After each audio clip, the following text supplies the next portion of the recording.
네, 여러분 저희 또 오디세이 특강 시간입니다. 많이 기다리셨죠? 네! 오늘은 저희 심리학 하면은 여러분이 가장 익숙하실 주제인 것 같아요. 상담인데 오늘 저희 상담 및 임상심리 전공하시는 임선영 교수님께서 저희 특강을 맡아주셨습니다. 박수로 맞춰주시면 감사하겠습니다. 아, 네. 이렇게 시작하는 거였군요. 너무 좋습니다. 소개를 받고 시작할 줄은 몰랐는데 락윤희의 과대 소개를 받고 우리 2023학년도 신입생들 여러분들 대상으로 특강을 처음 하게 됐네요. 네.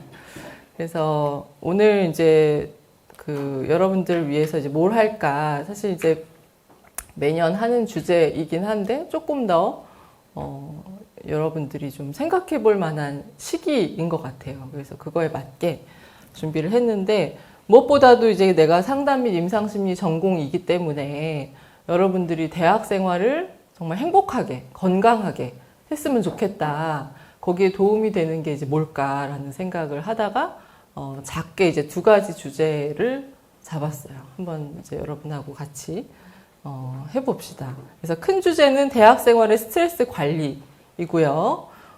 역경을 통한 성장, 이건 이제 제가 주로 연구를 많이 하는 분야, 외상 후 성장이라는 주제와 관련한 부분이고요. 또 행복에 관한 이야기, 이 두 가지를 여러분한테 좀 얘기를 해볼까 해요.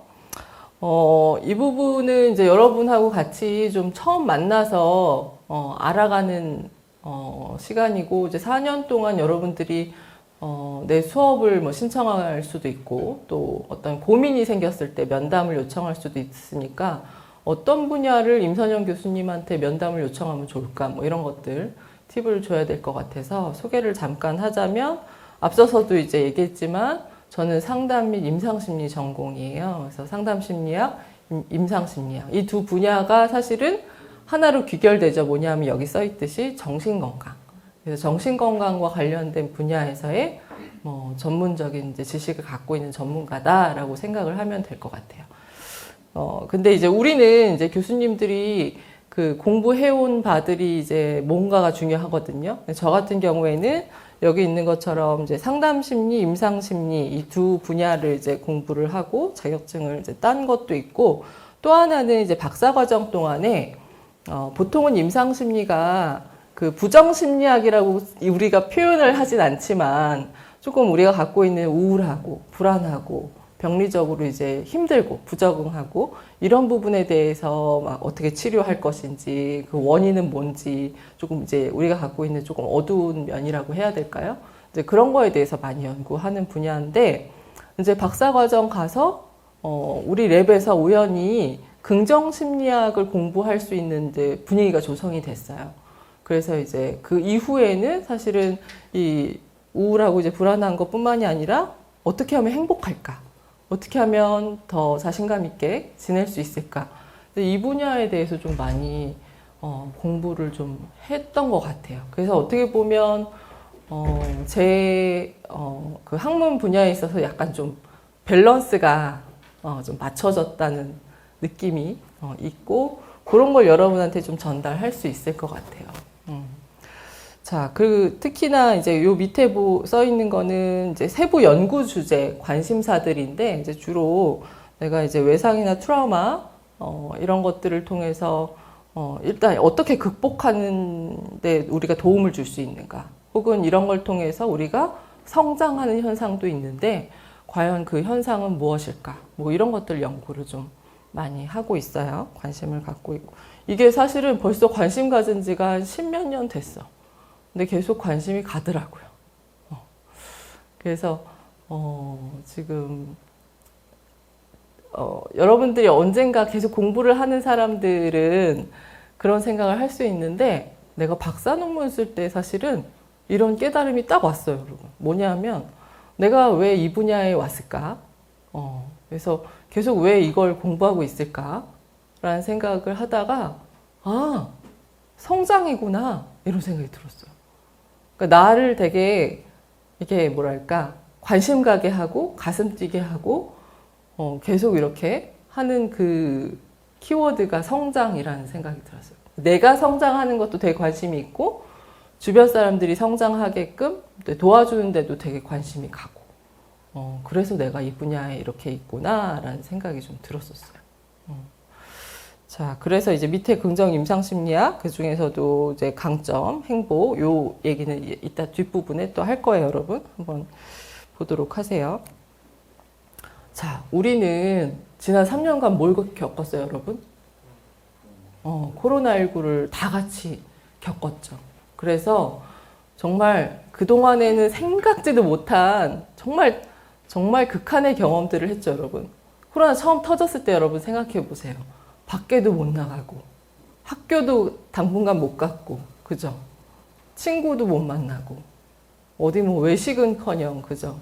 그리고 사상 초유의 사태는 종교 활동을 이렇게 전면 중단한 적이 정말 없었던 것 같아요. 그죠?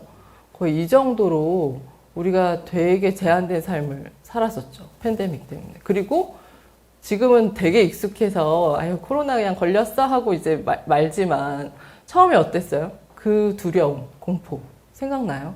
이거 걸리면 되게 큰일 날 것 같고 되게 두려웠죠. 그러니까 이런 거가 사실은 감염병 재난이라고 얘기를 해요. 재난 수준. 팬데믹이라는 이름이 붙었죠.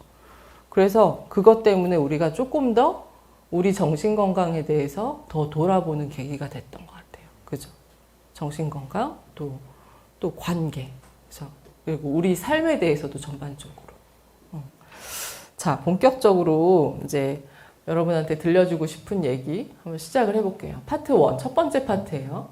첫 번째 파트는 우리가 이제 포스트 트라우마틱 그로스라는 개념을 여러분한테 소개하면서 우리가 이제 산호라면 사실은 되게 힘든 순간들이 있죠. 많이 스트레스풀한 상황도 있고 되게 충격적인 어떤 진짜 트라우마에 준하는 그런 경험을 하기도 하는데 그런 경험, 역경을 경험했을 때 그런 걸 통해서 우리가 사실은 되게 힘들어질 수도 있지만 그런 거를 막 열심히 극복하는 가운데 사실 성장할 수도 있다라는 현상에 대해서 이제 여러분한테 좀 얘기를 해주려고 해요. 여러분이 트라우마를 겪어봤을까요? 내 인생에 어떤 트라우마라고 생각되는 순간이 있었다. 나는 있었다 하는 사람들. 얼마나 있을까? 손 들어보자. 내 인생에 정말 트라우마라고 생각되는 아주 힘든 혹은 충격적인 되게 심각한 어떤 경험을 했다.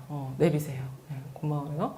지금 그래도 한 3분의 1에서 반 정도 있는 것 같아요. 여러분 인생 한 20년 살았죠? 꽤 그래도 적지 않은 세월을 살았고 이제 앞으로 한 80년만 더 살면 돼. 그죠? 네, 그 이제 세월 속에서 여러분들이 다양한 경험들을 이제 하게 될 텐데 사실 트라우마 하면 우리가 처음 떠오르는 게 이런 거죠, 여러분. 일단은 너무 큰 충격, 상처, 어떤 실제적인 극한 고통과 장애까지 있을 수 있는 거 이런 것들이 떠오르죠. 막 무슨 사고, 막 이런 것들. 그리고 미래에 대해서는 이제 막 암울해지고 좌절하고 너무 불안하고 우울해지고 뭐 이런 것들이 이제 떠오르고 그런 걸로 인해서 내가 점점 자꾸 속으로 숨게 되고 사람 잘 안 만나려고 하고 이렇게 좀 갇히게 되는 이제 그런 것들이 이제 많이 떠오를 것 같아요. 사실 그래서 많은 사람들의 머릿속에 이런 이제 외상, 트라우마가 이거 이퀄 그냥 고통, 이거 이퀄 부적응 이렇게 그냥 개념화되어 버린 것 같아요. 그렇지 않아요, 여러분? 아마도 이제 이거 이퀄 그냥 부적응, 고통 이렇게 되어 있을 텐데 심리학도 사실은 그랬어요. 심리학도 이런 트라우마는 그냥 고통이고 트라우마는 부적응이다 해서 어떻게 이 부적응들을 치료할 수 있는가 주로 여러분 많이 들어봤을 것 같아요. PTSD 들어봤죠? 뭐예요? 외상 후 스트레스 장애, 그죠? 그래서 주로 트라우마는 외상 후 스트레스 장애를 일으키고 그것들을 어떻게 뭐 치료할까 뭐 이런 거에 대해서 아주 심리학도 열심히 막 연구하고 막 펀드가 거기 다 이제 투여되고 막 그렇게 했었죠. 그러다 보니까 우리가 트라우마를 겪게 되는 게 사실은 거의 일생 동안에 한 80% 이상이거든요. 그렇게 따지면 우리가 살면서 한 번쯤은 트라우마에 노출된다는 얘기예요. 그죠? 근데 이 트라우마를 겪고 나서 실제 PTSD가 그 발병할 평생 유병률이 한 1에서 4% 정도. 그렇다면 우리가 나머지 사람들은 어떻게 되냐? 나머지 사람들은 다 어떻게 되냐? 사실은 열심히 잘 극복해서 PTSD까지 가지 않고 회복한다는 얘기겠죠. 그런 이제 회복에 대해서 우리가 좀 생각해 볼 필요가 있고, 그걸로 인해서 우리가 잘 오히려 전보다 더 성장하고 더 긍정적으로 변화할 수 있는 부분들에 대해서 생각해 볼 필요가 있다는 얘기예요. 그게 인간의 좀 회복 탄력성 혹은 성장에 대한 잠재력 이런 거죠. 그래서 여러분한테 요 니체 얘기를 좀 해볼 거예요. 니체가 뭐라고 그랬어요, 여러분? 영어 한번 읽어볼까요? 다 같이? 오, 좋아요. 자, 나를 죽이지 못한 것은 결국 나를 더 강하게 만든다. 이게 니체가 한 말이에요, 여러분. 이 말을 사실은 난 몰랐어요, 솔직히. 니체가 이런 말을 했는 걸 잘 몰랐는데, 내가 책을 번역을 하나 했어요. 근데 그 책이 원래 여기 보여요, 여러분? What doesn't kill us? 라는 제목으로 되어 있는 책이었어요. 근데 이게 사실은 외상 후 성장에 관한 책이거든요. 근데 제목은 What doesn't kill us 해가지고 뭐지? 나를 죽이지 않는 것? 아니, 어떻게 제목을 번역해서 이렇게 내놔야 되지? 되게 고민을 많이 했었어요. 근데 이제 책의 내용은 사실은 외상 후 성장에 대한 내용이고, 이 제목이 이제 이 니체의 말에서 따온 거죠. 그래서 우리 말에 대한 이제 제목을 어떻게 정할까 막 이렇게 고민 많이 하다가 외상 후 성장의 과학이라는 제목으로 붙이긴 했어요. 그래서 이 책에 이제 외상 후 성장에 관한 모든 심리학적인 이론들이나 연구들 이런 것들을 좀 잘 이렇게 정리해 놓은 책이고, 저하고 저의 이제 같이 공부했던 선배하고 같이 번역을 했는데, 이 책을 보면서 많이 공부가 되기도 하고, 어떤 면에서는 뭐 나를 비롯해서 여러분 다 아까도 얘기했지만 인생의 역경들이 다 있잖아요. 그거를 생각하게 되더라고요. 생각하게 되고, 나는 어떻게 했지? 그걸 극복할 때 어땠지? 뭐가 도움이 됐지? 하면서 되게 좀 힐링이 되는 시간이 되기도 했어요. 그래서 좀 이렇게 이런 주제에 대해서 좀 관심이 계속 간다 하면 추천해 볼 만한 책이라서 여러분한테 좀 얘기를 해줬어요. 특히 이 표지를 한번 보세요, 여러분. 표지가 잘 보이나? 조금 흐린데 이게 유리 조각들이에요, 여러분. 유리 조각. 깨진 유리 조각. 여러분, 유리병이 깨지면 그거 다시 붙이면 어떻게 돼요? 그대로 다 있고, 예전 꽃병으로 갈 수 있어요? 없죠. 이미 깨진 유리 조각들을 붙인다고 해서 예전 꽃병으로 갈 수는 없어요. 근데 지금처럼 뭐 색을 입힌다든지 다시 새로운 어떤 구조물처럼 이렇게 작품처럼 만들어내면 되게 하나의 예술 작품처럼 되기도 해요. 이렇게 다시 탄생시키는 게 외상 후 성장의 과정하고 되게 닮아 있어요. 이따가 또 비슷한 그림을 한번 봅시다. 자, 이거 한번 여러분 볼까요? 잘 보이나요? 뭐처럼 보이세요, 여러분? 쓰레기 더미로 보여요? 자, 여기에다가 한번 조명을 좀 비춰볼게요. 자, 여기다 조명을 싹 비췄더니 뭐가 보여요, 여러분? 사람 둘 보여요? 서로 등을 이렇게 기대고 있는, 뭘 좀 들고 있나요, 여러분? 어때요? 와인 한 잔 이렇게 하고 있는 것 같아요. 약간 조명이 이렇게 석양이 좀 이렇게 내리앉은 것 같은. 남녀로 보이나요, 여러분? 어때요? 남남으로 보이나요? 남녀가 이렇게 등을 맞대고 와인 한 잔 하면서 석양을 바라보고 있는 것 같아요. 저는 그렇게 좀 보이는데, 여러분. 이게 정크 아트라는 거예요, 여러분. 다 같이 정크 아트 해봅시다.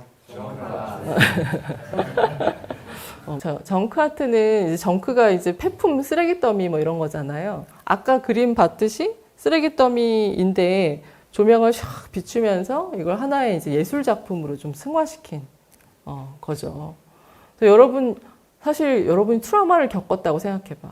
그 직후에는 사실은 너무 고통밖에 없죠. 보기 싫은 것밖에 없어요, 사실은. 근데 그거를 열심히 잘 극복하고 소화시켜서 내 삶의 일부로 잘 받아들였을 때 언젠가 이렇게 돌아보면 멀리서 그게 나한테 이런 성장의 밑거름이었다 이런 생각이 들 수도 있어요. 그래서 그거를 정크아트에 이제 비춰서 좀 소개를 해봤어요. 근데 우리가 트라우마를 겪게 되면 여러분 왜 힘들어요? 생각해 봤어요, 여러분? 그 기억이 계속 생각나서 그것도 맞아요. 그 고통스러운 끔찍한 어떤 장면이나 기억이 자꾸 생각이 나죠. 왜 자꾸 그게 떠오르고 생각이 날까? 하기 싫은데. 너무 강렬해서. 왜 강렬할까요? 그게 왜 강렬하게 나한테 느껴질까? 내가? 싫어해서. 왜 싫어할까요? 큰 자극이라서. 큰 자극이라서. 큰 자극이라서. 싫어해서. 또 아까 뭐라 그랬죠? 강렬해서. 왜 나는 그걸 강렬하고 싫어하고 큰 자극이라고 느낄까요? 왜냐하면 이제는 답을 얘기할게요. 왜냐하면 이게 내 심리에 떨어진 지진과도 같은 거예요. 트라우마라는 사건. 그래서 내가 기존에 갖고 있던 여러 가지 신념도 있고 세상에 대한 여러 가지 기대도 있고 예상되는 바가 있는데 이걸 한꺼번에 무너뜨린 거예요. 그래서 내가 기존에 갖고 있던 그 신념이나 해석 체계로는 도저히 설명이 안 되는 사건인 거예요. 이 사건. 그래서 그 갭이 너무 커서 나한테 너무 강렬하고 받아들이기 싫고 힘든 거예요.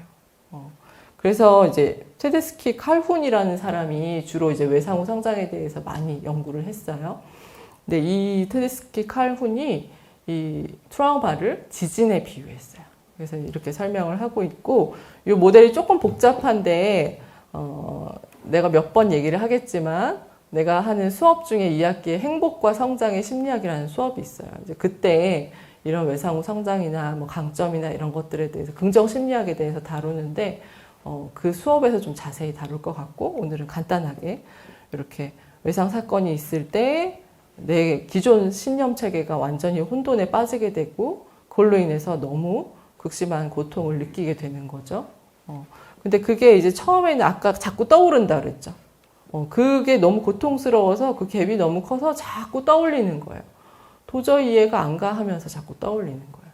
그러다가 이런 것들이 나중에 성찰적인 반추로 가면서 그거의 의미를 생각해보고 내 인생을 전체적으로 돌아보기도 하고 그런 과정들을 거쳐서 결국은 재평가, 수용 이런 과정들이 일어나고 이게 내 전체 삶의 서사를 변화시켜주기도 하고 이 안에서 내가 관계도 좀 새롭게 하고 개인의 강점도 발견하고 이런 성장의 현상들이 일어나는 거예요. 이 모델이 조금 복잡해서 조금 더 내용이 있지만 이 부분은 나중에 수업 시간에 조금 더 자세하게 배우도록 합시다. 그래서 그 외상후 성장을 할 때 여러분 이제 그래 알았어 이제 트라우마를 겪고 외상을 겪고 그 뒤에 우리가 긍정적으로 변화할 수 있고 성장할 수도 있어. 그렇다면 뭐가 어떻게 성장하는데 이것도 이제 궁금하죠. 뭐가 어떻게 달라지는데 이제 이게 궁금하죠. 이제 이 부분에 대해서 크게 학자들이 3가지 카테고리를 제시했어요. 요 3가지가 성장한다, 변화한다라고 얘기했는데 자, 첫 번째 부분은 자기 지각의 변화예요.